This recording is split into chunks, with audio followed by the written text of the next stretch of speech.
experience that when you get to this point of the season, 27 games left, this is the team that you have, or is there a chance for growth still for this basketball team? Well, it's definitely a team that we have in terms of, these are the guys on our roster. But I would hope in 27 games we can still find ways to improve. If we're done growing now, that doesn't bode well for the final 27 and hopefully a deep playoff run. So we played well going into the break, won 8 games in a row, but there are a lot of things that we can improve upon. And as I told our players today, you have 14 home games, 13 road, and I think only 5 of the 27 games that we play are currently not in the playoffs or play-in conversation. So a very tough schedule, and hopefully we can attack this last 27 and get off to a great start, starting with Charlotte tomorrow night. Housekeeping on the injury stuff, Russ and Mike, were they able to participate today? Yep, everybody was, and the best part about today's practice was Vlaco was able to practice. Deron Holmes was able to go through parts of practice. So really excited for him. You get hurt in your first game at Summer League, and you have surgery, and you're rehabbing, you're recovering. That's a lot to ask of a young player mentally. And for him to get out here and go through parts of practice, the guys were excited for him. He was excited. And so, we had everybody except Peyton Watson go through most of practice. Is it realistic that he could potentially be on the court at some point during the year into the playoffs? I don't think so, but I'm not a doctor. But I think it would be probably a long shot. I think our training staff, medical staff would be a lot more comfortable with, let's use the off season and ramp up and get him right for next year. Is Nikola better at 30 than he was at age 25, and if so, how so? I mean, if you looked at it from a numbers standpoint, the numbers would say yes. I mean, he's having a guy who's been a 3-time MVP, a finals MVP, and a world champion. He is playing the best basketball of his life. His points per game, his rebounds, his assists, the three-point shooting, the volume, steals, there's so many things you can point to. So from an individual standpoint, I would say that as Nikola turns 30 today, this is the best he's ever played. And that's what you want to see. You want to see guys continue to find ways to challenge themselves, to push the envelope and become better and not be satisfied. And thankfully Nicola's been finding ways to do that for us. Pure speculation, but there's not very many advantages of being as old as I am. But in '84, I saw the Nuggets play. You're 84? No, I look 84. I'm only 67. I'm kidding. But in 1984, I saw the Nuggets play the Lakers in Western Conference Finals, and I believe Kareem was 37 at that time, and he was the best player on the floor. So speculation: how long can Joker be this good? Well, I think the really important thing when you consider that question is this. How does Nikola dominate the game? The way he dominates the game is with intelligence and skill, not athleticism. So the reason I think he could be a Kareem Abdul-Jabbar at 37 still dominating is because your mind and your skill level are not going to deteriorate. He's not driving down the lane and dunking on people every night.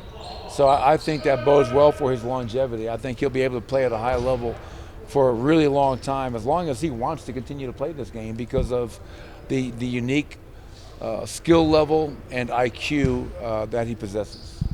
You've asked a lot from this team defensively all season. Are you starting to get a rate of return on that? Yeah, I mean, if you look at the, it's come in waves. And not enough waves, and we need bigger waves, more consistent waves. But you look at our best stretches of the season, it directly coincides with really good defensive stretches. We had a stretch where we go 12-3, beat some really good teams. Our defense was 6th during that stretch. We go 8-0 going into the break, and our defense is much improved during that. So, and then you look at our clutch defense. That's one thing where I think our players know when push comes to shove, and we got to really lock in defensively, we know we can get a big stop or 2 stops.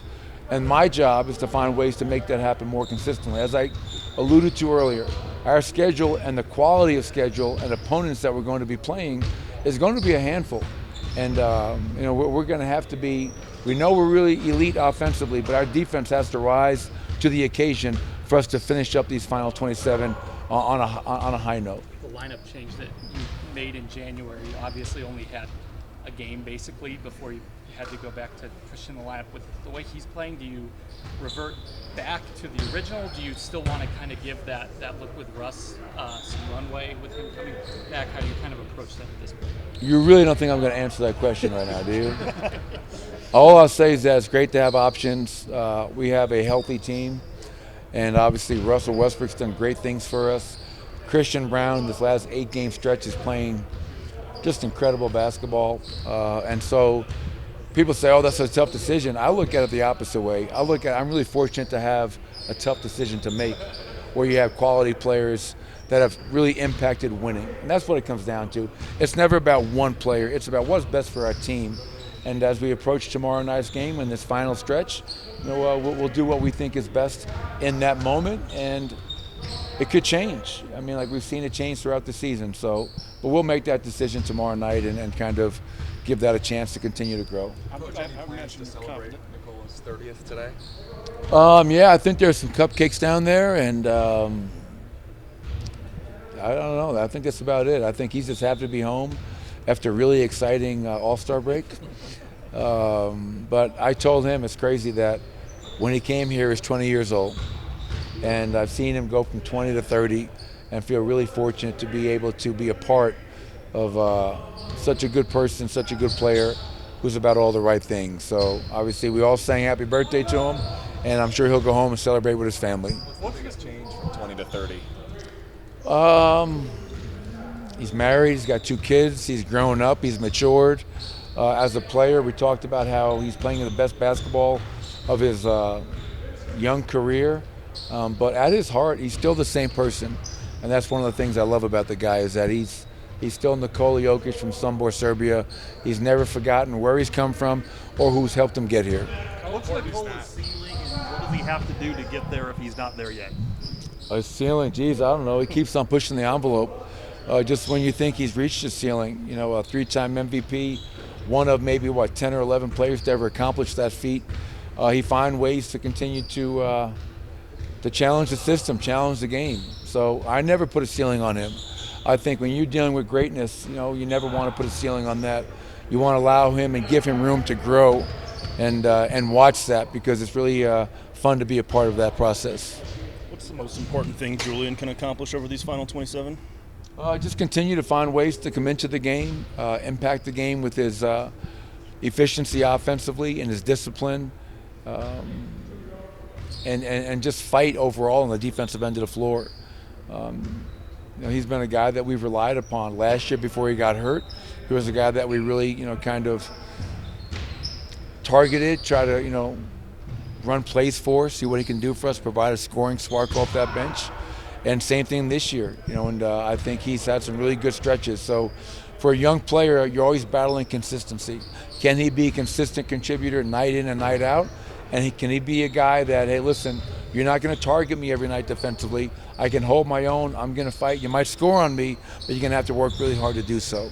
And if he can provide that, Benny, he'll be a really solid contributor for us. This was a pretty active trade deadline. You're going to see a bunch of those teams. Golden State with Jimmy, the Lakers with Luka. You played them 3 times. Do you, as a head coach, enjoy the challenge of having these almost new teams, or do you kind of sit there and go, man, I wish I had more film of these new teams and with their new players? No, I mean, because we know who Jimmy Butler is. I mean, Jimmy Butler's not changing because he's wearing a different uniform. Luka's not changing because he's wearing a different uniform. You know who they are at their core as individual players.